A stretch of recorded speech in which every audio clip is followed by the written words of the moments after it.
Being gay means that we don't need to inherit a haunted house to be haunted by demons. They're with us all the time. And it's time for an exorcism, homos. Gaysup's Fables, it's the tea, it's the show. Lessons in love with a fabulous glow. Welcome back to Season 2 of Gaysup's Fables, your place on the internet for classic tales with a modern gay twist. But I have a couple of changes. Firstly, as cute and sexy as the animals were in Season 1's Fables, we're now going to be focusing on humans. Gay ones. So welcome to Gaysup's Fables, your place for modern human tales with a modern gay twist. Secondly, I'm splitting each topic into two videos. In the first, I'll read my human fable and we'll have a quick discussion about the psychological concepts that are present. And in the second one, we're going to talk about some tips about how to navigate these psychological phenomenon in our everyday lives.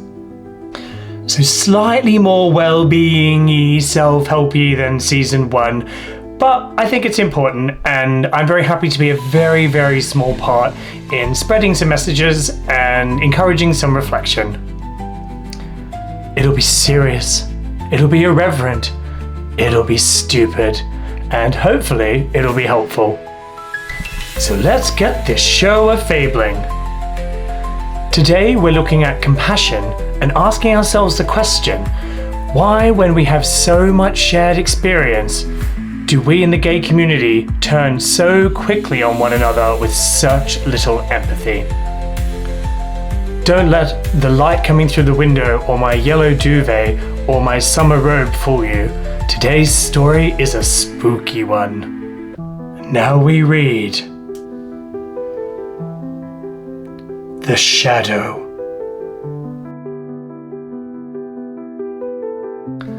There once was a young man, a gay one. He was young by gay standards, middle-aged by heterosexual standards, and if you're playing by 90s sitcom rules, dead. He was a classic modern city gay. His was a life of brunches, parties, spinning, and crippling loneliness. A world of social opportunity and emotional limitations. A lot of his life involved meeting other gay men. A buffet of artists, finance guys, consultants, project managers, property developers, doctors. Their unemployed boyfriends. He would move through this world nodding and smiling. A perfect mix of wit, curiosity, connection, and remorse. But behind every gay person he encountered, he saw a shadow. Not at first, no, at first he would see a glow, an emanating warmth that inspired calm and peace. But not long after, the shadow would appear ominously behind each person. It would creep slowly in all directions until the person was shrouded in darkness. The young man, the gay one, found himself feeling all sorts of negative emotions while in the presence of other people's shadows.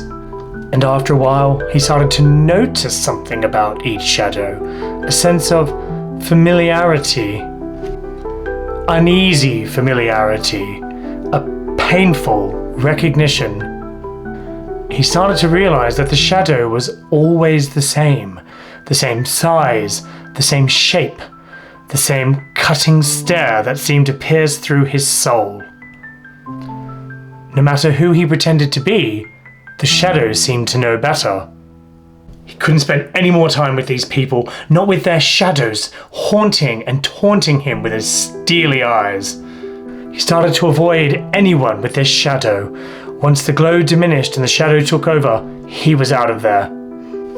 But over time, he found himself increasingly isolated and alone. He started spending a lot of time by himself.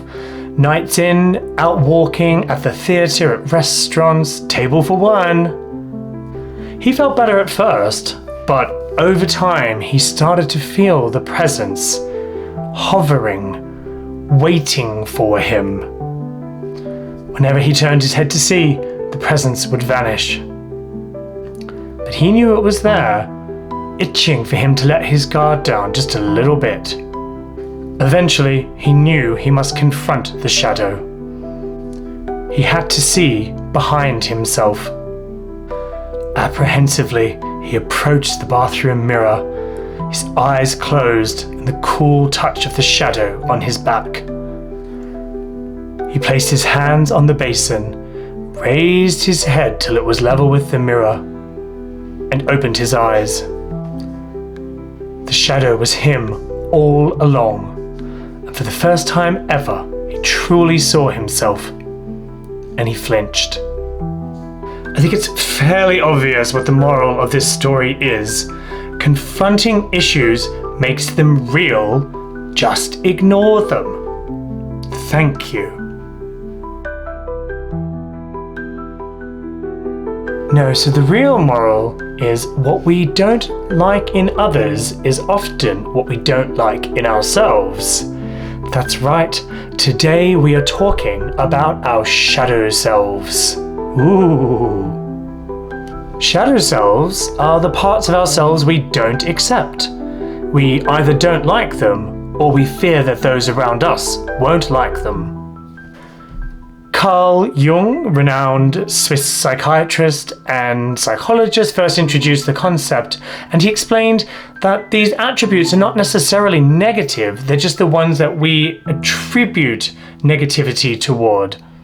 They're not so much negative as the parts of ourselves that we deem to be unacceptable, and sometimes that society deems to be unacceptable that we internalize as unacceptable. We create this on a case-by-case basis. There are trends, there are social norms, but ultimately our shadow selves are highly individual. Emotionality is a really good example of this. To some people, being emotional is completely unacceptable and they'll fight like hell to never show an emotion. And for other people, being cold and rigid is the unacceptable part and they'll fight like hell to show an emotion. What they deem to be acceptable and unacceptable are the polar opposites, depending on how they grew up and what they viewed tolerable, what their experiences were. We do our best to spend as little time as possible with the parts of ourselves that we deem unacceptable, right? Some people outsource their shadow. They aren't very connected to their own shadow self, but they notice those unacceptable traits in others, like, boy, he's so lazy, when you're the one who feels like slacking off. Or he's so cruel when he's threatened, even though you're the biggest alive. But we do not see ourselves in our projections. We reject it within ourselves and we project it onto others. But what if others have the traits that we try not to see in ourselves? It's not so much that we're projecting it onto them, they just genuinely exhibit these traits. What then?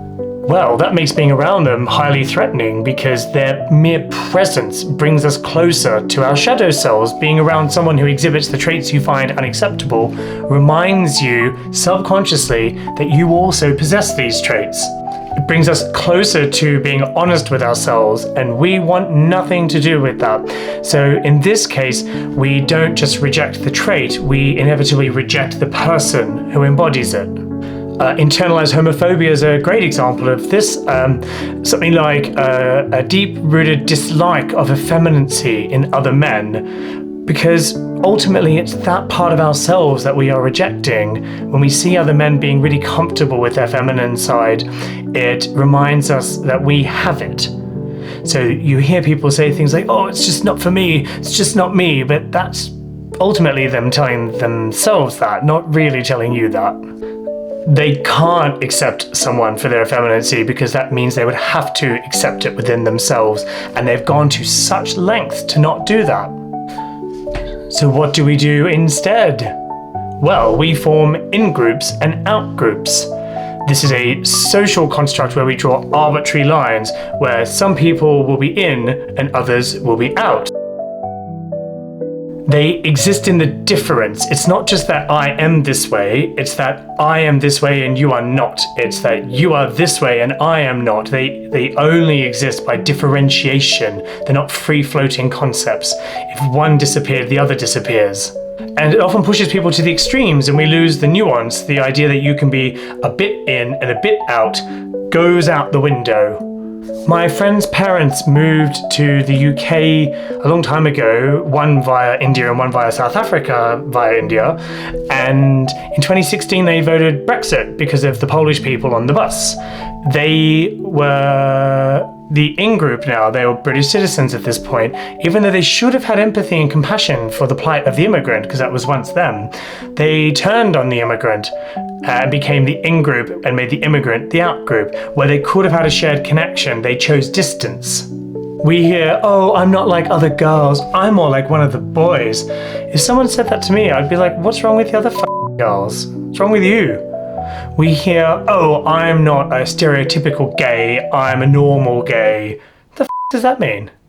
Or like taking, oh, you're not like other gays as a compliment. If a man says to you, you're not like other gays, you should be deeply offended. We so desperately want to be part of the mainstream, the acceptable in society, that we will throw our brethren and sorority, I didn't research this, under the bus to achieve it. We make other gays the out-group.